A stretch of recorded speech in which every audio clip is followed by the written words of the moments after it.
Misunderstand.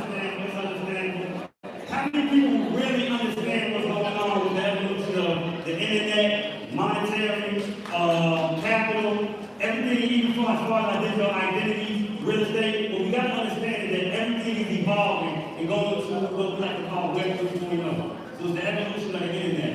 And when we speak about cryptocurrency, blockchain technology, one of the biggest misconceptions in my humble opinion about cryptocurrency is that it is the money and that you should trade it for money, right? When you really look at it, in my humble opinion, with what I've been seeing going on around the world, how many of y'all have been seeing the rest of the world kind of ditching the US dollar? Yep. So you got to think, okay, if they're doing away with this US dollar, why am I still slaving for this US dollar? I need to look at some alternative like the rest of the world is. How many of you have heard about CBDC? Central bank digital currency. What you got to understand is that the dollar is devalued, you have to look for alternatives. But they also have to keep control of the people. That's what they're going to be doing with CBDC. You got to understand there's a difference between cryptocurrency and tokens. CBDC is nothing more than a centralized token that they're able to control. When you look at real cryptocurrency like Bitcoin, it has a decentralized nature where individuals are able to interact with it privately amongst themselves without any type of interference from the middleman. Do y'all understand fractional reserve banking? Okay. For those that don't, fractional reserve banking is where you put money in the bank and the bank is able to lend out 90% of what you put in. So you put $100 in the bank, they keep it $10 and give it $90 to the next person. And then they're going to charge them interest and pay you a small amount of interest on top of it. That's why you start to see some of these banks fail. Because they do not have the amount of capital that you think they do. You got to think about it. When you get a bank slip, they're not showing you a Polaroid picture of your money. They give you a piece of paper with a bunch of numbers on it. It doesn't mean it's in there. Another misconception about the banks is that when you put your money in there, that it's your money. It's not your money. What you want to understand is that you have custodial and non-custodial. So when you're dealing with centralized platforms like banks, like Robinhood, like Coinbase, how many of y'all lost money with FTX? Anybody?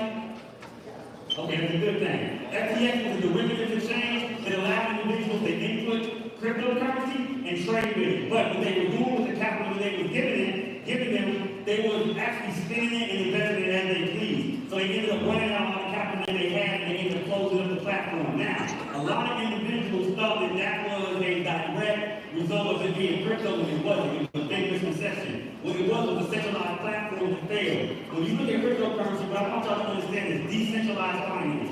Decentralized finance gives you the ability to ultimately become the bank. And they give you certain possibilities whereas my mind thoughts, right? When I think about investing in cryptocurrency, it's not for me to buy Bitcoin at 26,000, 27,000, and then sell it once it gets to 50,000, 60,000, 100,000. My idea is how many can I obtain before it gets to 50,000, before it gets to 60,000, 70,000. Because if I'm looking at this new digital form of gold being the world reserve asset, not meaning that it's going to be the money, meaning that this is going to be the collateral in which they back the money by.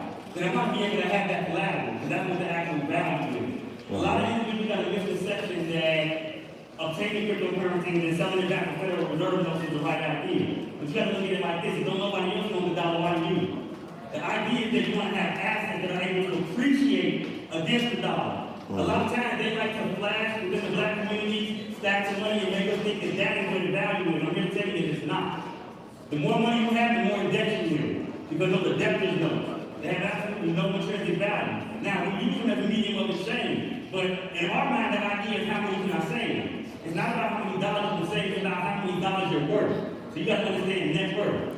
Net worth is what you're valued at minus your debt, but it comes in the form of assets: gold, silver, real estate, cryptocurrency, virtual real estate. So I'm not one of those individuals that are all done well, hey, it's all about crypto, only about crypto. No, you got to learn how to get the crypto. First, allow it to pay you out passively by putting it into interest-bearing accounts that, when you compare it to the banks, right now I think I'm getting paid maybe 5 to 10% across the board with some of my accounts. Now, at the same time, that interest is compounded block for block. So every 30 to 45 seconds, I'm getting interest paid on top of the principal, on top of the interest that was paid a couple of seconds before. On top of that, I'm able to utilize that original deposit as a form of collateral and issue myself a line of a self-secured loan that I'm able to take out of the system and spend it wherever I want in the world. Now, as an added feature, deal with smart contracts and the use of the smart contracts to give you financial capabilities that you're not able to have within the traditional system. So what I teach people how to do within this space is number one, how to sell bank. Because you don't need to bank yourself.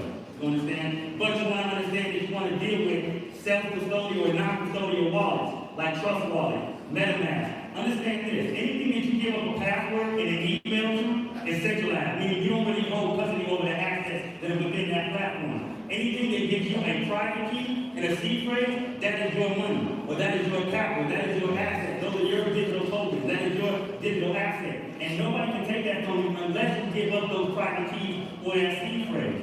Now, when we look at the self-banking structure, the way y'all live is perpetually with debt with myself.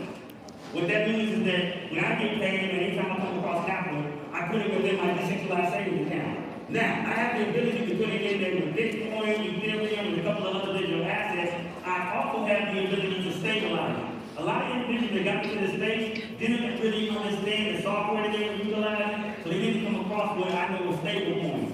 Stable coins allow an individual to stabilize their account so that when the value of cryptocurrencies come down, you don't have to lose. A lot of individuals think when you first jump into the space, you got to get Bitcoin, you got to get Ethereum. Oh, but what if the price goes down? What if this happens? Now, what you want to do is you want to find a decentralized savings account, put it into a stable coin, allow it to earn interest on top of whatever you put in, and then use the capital of the subsecured line to go buy the actual cryptocurrency that you wanted to invest in without actually having to loss to your original deposit. Right. Did y'all catch that? Yes, sir. Yes.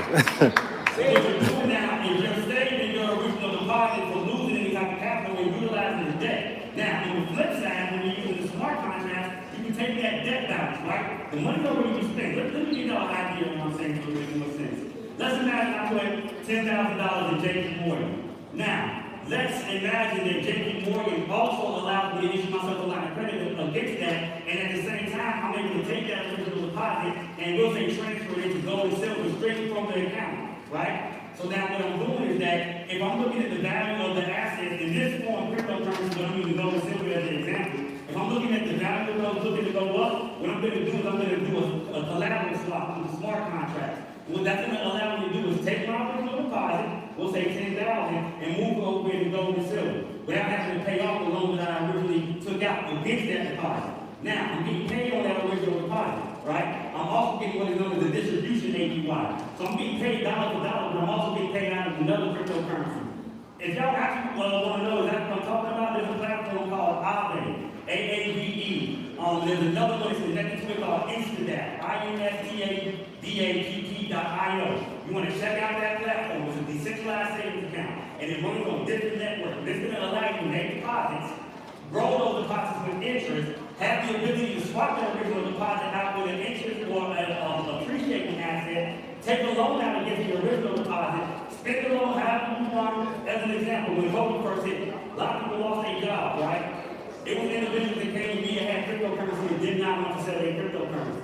So what I showed them to do was how to put that cryptocurrency into that account, borrow the capital to take care of their financial responsibilities. Now, there's not a time limit on the loan because you could get took it out against yourself. You are the bank. It also doesn't have any type of personal information, so it doesn't take your credit, it doesn't care about the race, color, creed, any of that. Actually, not even age. For those that have been following me for any amount of time, you know I introduced my services to this when they were about 9. And I had them teaching cryptocurrency on the internet by the time they were 10 their own YouTube channel. So it's not as hard as individuals think that it is to really get involved with this space. Right? So, but when you're doing the self-banking process, what it allows you to do is get into a system that normally individuals may be blocked out of because of certain disqualifications. But without me having to utilize the credit line, I'm able to issue myself a credit line. Now, remember that example. I got my deposit with JP Morgan. Gold's going to go up, so I'm going to take that original collateral, put it over in the gold. Now, also borrow, we'll say 50% of what I originally put in. So we'll say I took out a $5,000 loan. I'm able to take that $5,000 loan, take it to another decentralized platform that allows me to play with leverage. We'll say 10x leverage. Now that $5,000 is $50,000 that I'm trading with. But remember, that $5,000 is dead. I never actually touched my original deposit. Now, at the same time, the $5,000 that I owe myself, they have smart contracts that allow me to take that original deposit, and we'll say, if we're looking at the traditional system, I would take what I owe myself, which is $5,000, right? And let's say that I'm looking at the value of Tesla possibly going down. What I'm able to do with these smart contracts is take that original the balance that I owe myself and swap it from the balance of what it was and put it into the balance of what the asset would be dollar amount.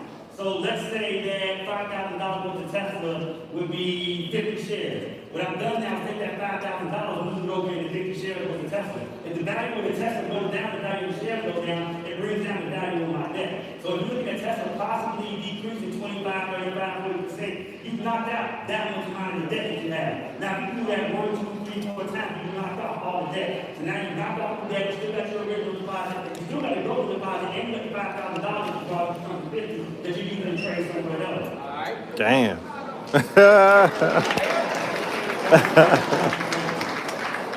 So now it doesn't just stop there though. We got to start understanding that they're starting to utilize a new identity system, right? That identity is on what we call Web 3.0. What I want everybody to actually look up, right? If you get a chance, Google Hove.e. That's HOV.ETH. What you're going to see is that Jay-Z has already secured his digital identity on the blockchain. And the thing about these digital identities is that you only get one time to buy them. So if you're looking at the evolution of the domain name, that's on the blockchain. And as an example of that, there's a Budweiser recently bought beer.e. So this is just the word beer.eth. You got to understand .eth, .crypto, .bitcoin. That's going to be the new .com. So for anybody out there that owns a business, if you do not have your business secured on Web 3.0, you're going to allow an individual like me to come buy it, and then you're going to have to buy it back off of me because it's first in line, first in time. So when you look at the fact that Jay-Z already has secured his name, there's a couple of different celebrities, a couple of different companies. As an example, with Budweiser, they ended up paying $90,000 for the word beer.e. Now, that word, with that domain name, only costs about $5. So individuals spend $5 and ended up making $90,000. So what you got to understand is that the internet is being evolved into Web 3.0, which allows individuals to actually own the information that's on the internet. So what I would advise everybody in this room to do is start looking at your digital identities. If you're a content creator, if you got a corporate name, if you got a stage name, you need to buy your stage name. Because I own a lot of individuals in Chicago. I own a lot of business names in Chicago. They may not be coming for it right now, but they will be coming once the evolution happens. It's like what's going from AOL to Facebook and Instagram and things like that. Now, on top of the digital identity, you have land. It's like the April Brothers, the ones that just came down, right? You got digital land within this space. Now, all of it is not virtual like you think. There are certain platforms that allow you to buy augmented reality land within the real world. An example of that is a platform called Superworld. What they did is they geographically mapped the whole world, and they allowed you to purchase landmarks within that map that you own the advertisement rights to. So like I own Nike Store on Michigan Avenue. I own some of the Navy Pier. I bought Kanye West house over on South Shore. I bought Michael Jackson's career. Now what does that do? That gives me advertisement rights over these spaces. Have y'all seen on YouTube or on Instagram where like in China or Japan they got the advertisements actually coming out of the 3D. screen? Yeah. You understand somebody owns that space. They're paying somebody to advertise in that space. So when you look at the evolution of the internet and you're able to actually buy these spaces, if Nike wants to advertise within this augmented reality, they have to pay me. So that's money coming in my pocket. And I'm not in the selling, I'm only in the leasing. That way I can pass it down to my children. That's another thing you got to think about. This cryptocurrency is not really for you and me, it's more so for our children and our grandchildren. Right. This is going to be the currency that they're going to be utilizing to do their transactions with, the medium of exchange. So you really want to start opening up your children their own little decentralized wallets, securing their names, and you also, interesting, we in Illinois, right? How many of y'all know they put Illinois birth certificates on the blockchain? I heard about that. Look it up. They're part of a blockchain initiative, and they're also part of the Millennium Enterprise Alliance. So now, how many people in here study status correction? Couple of y'all? Okay. When you understand status correction, so you understand that the T-bills are backed by the birth certificates, correct? Yes, sir. So you understand that gives them ownership over the product, then, correct? So now, if you look at it first in line, first in time, when you want to create a license certificate of birth on the blockchain that locks in your children, which you consider them first, you got to think about it. With a lot of this, what I'm teaching, I'm 5 to 10 years ahead of everybody else. So it may sound, as of right now, kind of like mumbo jumbo, or like it's something that may not be going on. But I was telling people to get involved with this space in 2016, 2017. Before we even had a banking sector, I was telling people this is the evolution of the financial and the monetary system. So it's like, and another thing, another misconception don't have a choice. If you look at the evolution of money, everything's being tokenized, not just the money. Real estate, people, gold, silver. We're moving into a future of tokenization, but it also opens up the door for an individual to take where they own his assets and tokenize it and create a whole other stream. Because what I'm seeing happen right now with all these tokens coming out, some of y'all familiar with Dogecoin, Shiba Inu, a lot of these meme coins, people are literally making money out of thin air right now. And we're sitting back as the consumers and all we're doing is consuming. Where the developers at? Where the coders at? How come we aren't creating our own cryptocurrency for us to administer our own community? We always talk about keeping the black dollar in circulation. The dollar's dying. How about keeping Bitcoin in circulation within the community? How about being able to build up a reserve of Bitcoin? You can do something like dollar cost averaging, whereas if you got a household and everybody bringing income into the household, man, have everybody take 10% out of their check, 5% out of their check, 2% out of their check. Now they're paying to that digital asset. Over time, and without looking at the value going up and down, as the devaluation of the dollar slowly happens, the value of your wealth is going to grow based off the number of assets that you're holding. Then once you actually learn how to bank on the blockchain, that's when you'll be able to get yourself that line of credit. Then you'll be able to go back in the house, go back in the car, without having to go to the bank to get a loan. That's another thing. We put ourselves in perpetual debt and monetary slavery with a lot of these institutions trying to get access to capital. When you don't have to go to these institutions to get access to capital anymore. All we got to do is build ourselves up as a community and be able to give out our own loans, which they do give you the possibility to do on this blockchain. The biggest thing I want to take away from this is that it's not just money, it's technology. It's software. And if us as a people don't understand that technology, don't understand that software, we're only being a detriment to ourselves and our future generations. That's why I like teaching children this space. Something that I just recently did, right? I opened up the Boys and Girls Blockchain Learning Club, where I'm teaching children as young as 9 years old how to operate on this decentralized ledger, operate within this decentralized space. And I've also taken it a step further, where I have children build up a metaverse university within the metaverse that I am selling monthly tuition tickets to, and then I'm taking back a portion of the proceeds to the children to help me build that space up. For anybody that got kids that work on Roblox, Fortnite, if they're already playing these games and you're buying V-Bucks and Robux. The virtual currency that they use in this space, but you're not getting the return on your money, why not turn them over to the play the earn games that are on the blockchain? Let them do the exact same thing that they're doing, but now they're bringing income back into that household without even knowing it. Because the game's played exactly the same way. What I'm doing right now, I'm doing tomorrow's blueprint workers, tomorrow's construction workers. Because you're going to see stuff get constructed within the metaverse. Now you're just talking about play things. I mean actual infrastructure to whereas what you're seeing here is what's actually physically going to be built on that land. And then when you look at the value of the land, especially from the augmented reality space, right? You got undeveloped land out there that's open. The barrier to entry is only education. But the value of what you're able to get, for the value of what it is right now, I'm gonna tell you like this, as far as getting into the door and getting actual physical land, you being able to buy virtual land is probably 99.9% easier.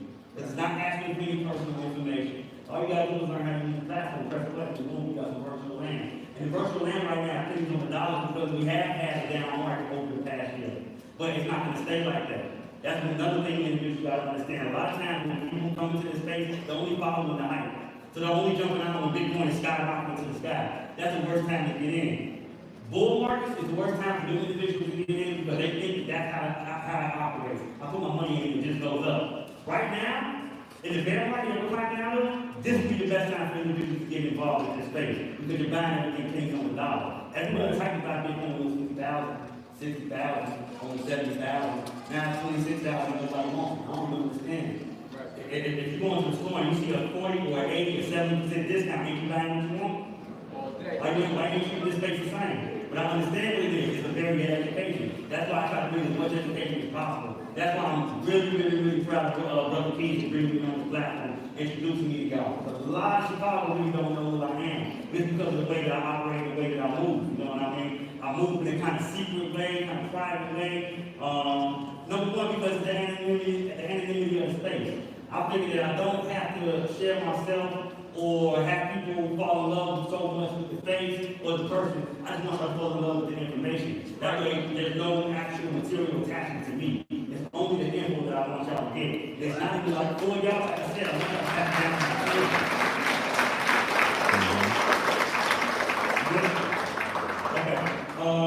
Individual want to follow, you can find me on Instagram, Chicago Crypto Block Bullet. That's underscore and another thing. There's a lot of scam pages. I'm gonna be honest with you. So the best bet will probably go to 19 Key page and follow me through this page. I also got a website you can visit called Block Wall Street. Because what I thought about, right, after the destruction of Black Wall Street, I'm like, we can build Black Wall Street back up with the blockchain. This is something that I know. I know we can do this. But I need individuals that's dealing with me that's trying to help me. I can't do it on my own. I can bring the information. I can get you where you want to go as far as the information. But I need more people bringing the information with me. Like I said, this ain't really for us, y'all. Let's get the future prepared. Let's stop allowing our children to grow up ignorant like we did. I ain't know nothing about banking coming up. I ain't know nothing about finances. But what I know now, passing down to my children so that they can pass it down to their children. That's how you build generational wealth. It ain't about you leaving your family any money, because if they don't have any type of financial literacy, they're going to blow it up to 11. You know what I'm saying? They normally say the first generation builds it, the second generation jazz it, the third generation ain't got nothing at that time. We need to stop that. We need to stop that. And it's my opinion that we can do that utilize the cryptocurrency and blockchain technology. I appreciate y'all coming out.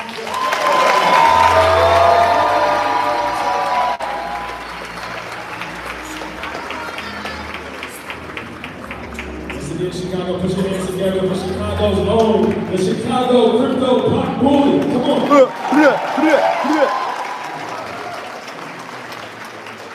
Are y'all ready?